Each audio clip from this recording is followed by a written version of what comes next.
We work with these communities, and we're here at the climate change negotiations in part to elevate their voice and to stand up for them, those kind of community members from the tar sands area, to represent what's actually happening on the ground to Indigenous communities in particular. And what we've been seeing, what people have told us over the past number of years, is that a lot of these community members are starting to get diseases and sicknesses, cancers that they've never seen before, most frighteningly. People are also finding now that any animals that they hunt, fish, or trap are increasingly becoming sick as well. We're finding that people who traditionally depended off the land for their food, depended on traditional water sources in the area, are no longer able to consume from there, are no longer able to go into these areas, in some cases are getting sick just because of direct contact with the water sources in the area because of the leakage from the tar sands and the tailings ponds developments.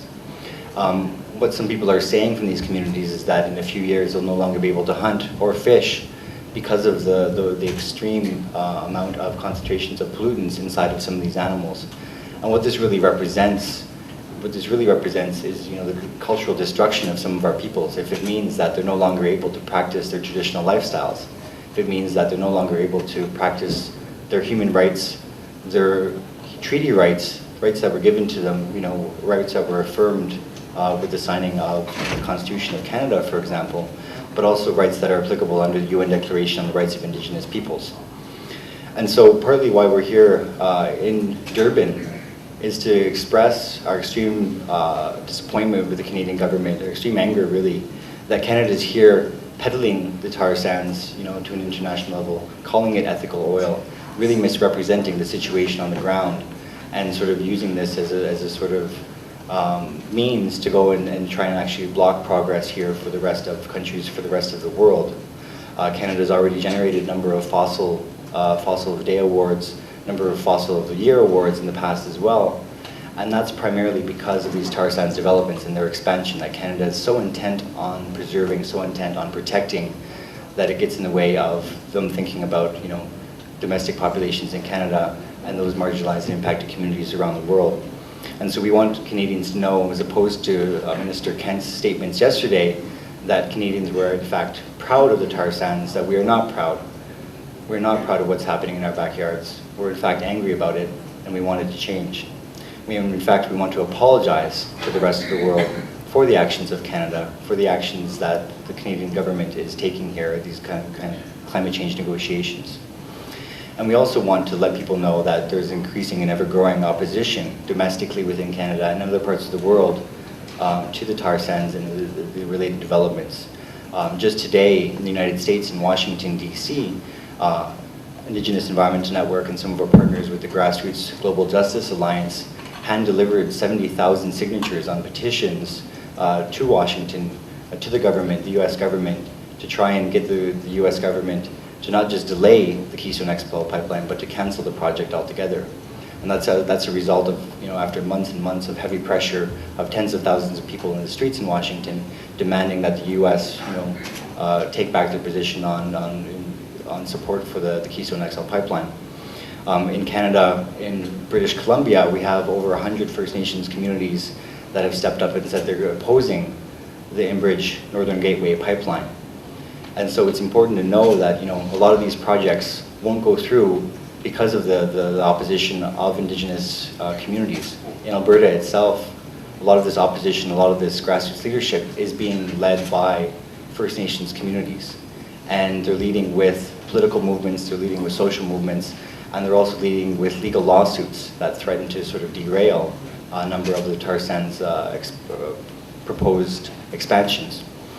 Just last week, the community of Athabasca Chippewa First Nations issued a lawsuit against Shell in particular, and we did an action here in support of local South Durban community justice activists who are also opposing Shell, to support those frontline and community activists who are standing up for their rights.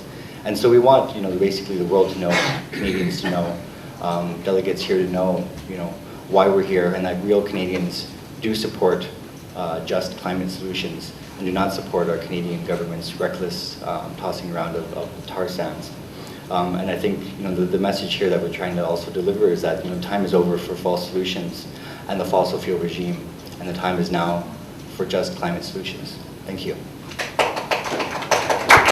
Francois is a respected Dene elder and former chief. In the early days of the Dene Nation, the work of Francois and other chiefs helped advance the legal status of treaty rights for Treaty 8 and 11 beneficiaries in the Northwest Territories. As a member of a downstream community, he now advocates on behalf of First Nations impacted by tar sands developments. Francois? Thank you. Thank you.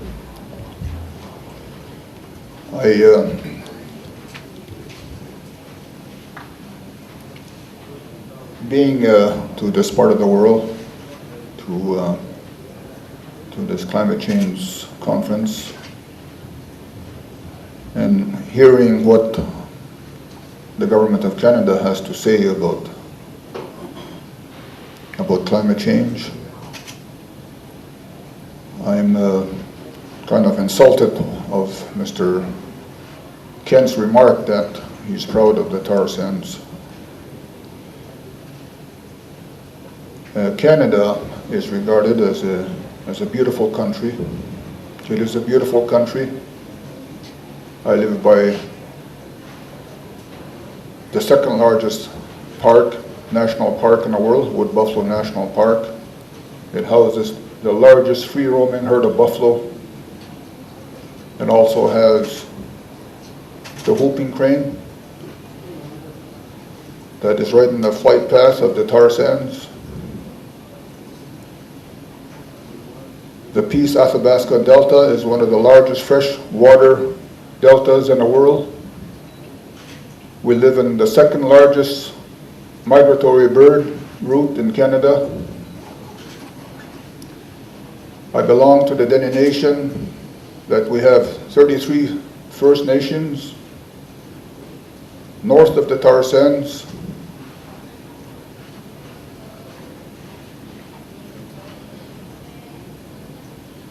This government that's in place right now, Mr. Stephen Harper's government, is doing everything with his government to destroy this natural beauty where the Dene have lived for thousands and thousands of years. Mr. Harper and his government are spending millions and millions of dollars in the United States lobbying in the support of building pipelines through the states, expansion through the BC. The Dene Nation, the people in the north, had numerous of conferences dealing with water. We have called on the government over the years to put a moratorium on the expansion of the tar sands.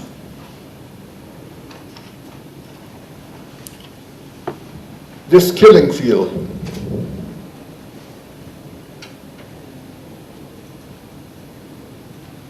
is killing people in Fort Chip. I just want to say that I am the chair of the Stanton Territorial Hospital. We are starting to find that cancer is becoming increasing. We have asked the doctors to do a survey, and stomach cancer is the highest in the north, opposed to what nationally it's the third. So something is happening. The doctors do not want to tell us that it's related to water, but it is related to water.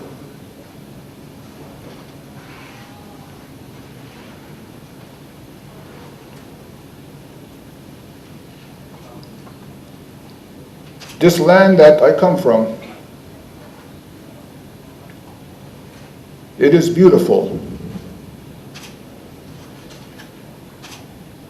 This Wood Buffalo National Park is a land stretching over 17,000 square miles of land. This river that flows to the Arctic Ocean is over 1,000 miles. It touches everybody that lives along the river. The fish that survive in the river.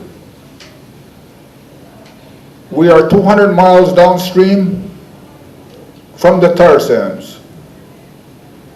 And we are starting to find deformed fish in our territory, in our rivers.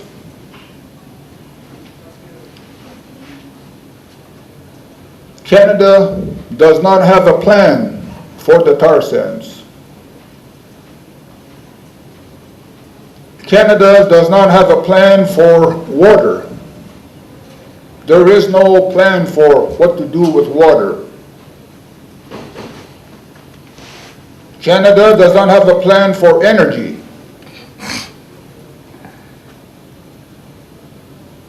But yet this government can come here, coming from a democratic country, and not listening to the people. You do not have to be a wise man to see that the world is being destroyed around you.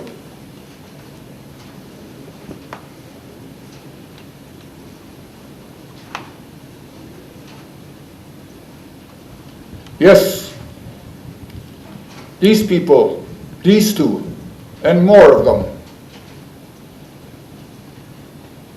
to make the point, yeah, these people are not worth $100 billion. They are worth nothing.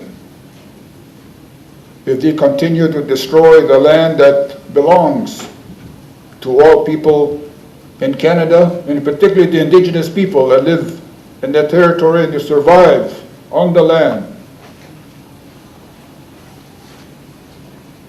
The tar sand produces up to a third of the green gas emissions. The woodland caribou are now put on the endangered species list, and they are blaming the wolves.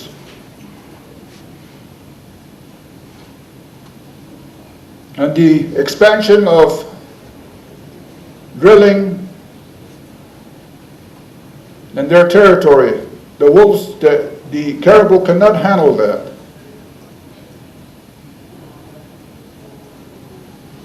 And a minister just recently, Minister Oliver, recently made an announcement, made a press release that this land is uninhabited. Where is this guy coming from?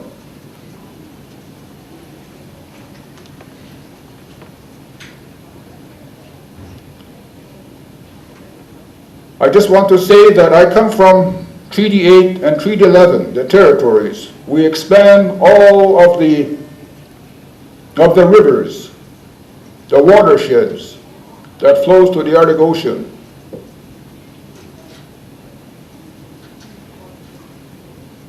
The treaties is what binds Indigenous people in Canada. We have answers of how to live together. We have answers of how to create an economy that is balanced. But this government is not listening. They have just recently, unilaterally, declared that we are no longer Indigenous people. They've changed the name to Aboriginal people. I don't like that. So I just want to say, I'm glad to be here.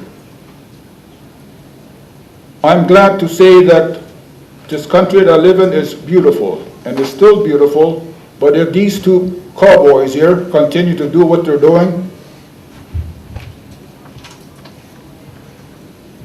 the country is not going to be what it is. Very short time.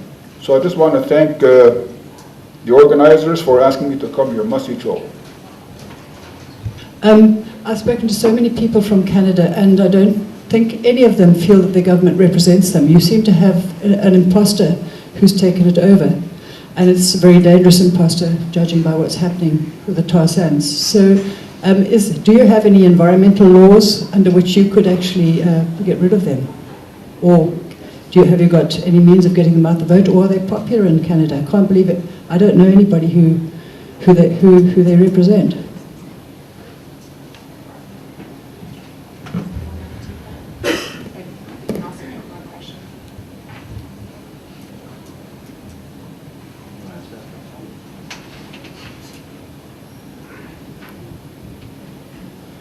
This government, there was a low turnout at the polls.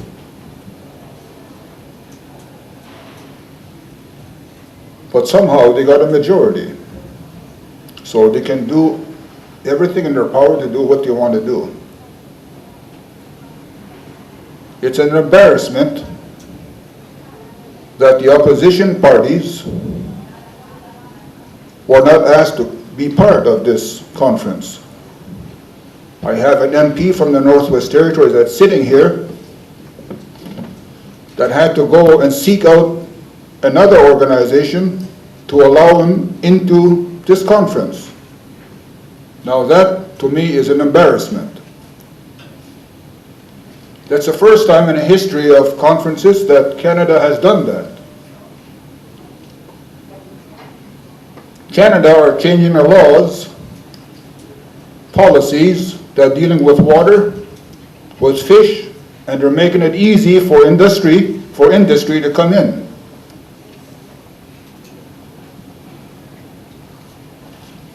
I think in the future, the way I see it, is that the young people, these young people here that have just spoken up, need to organize themselves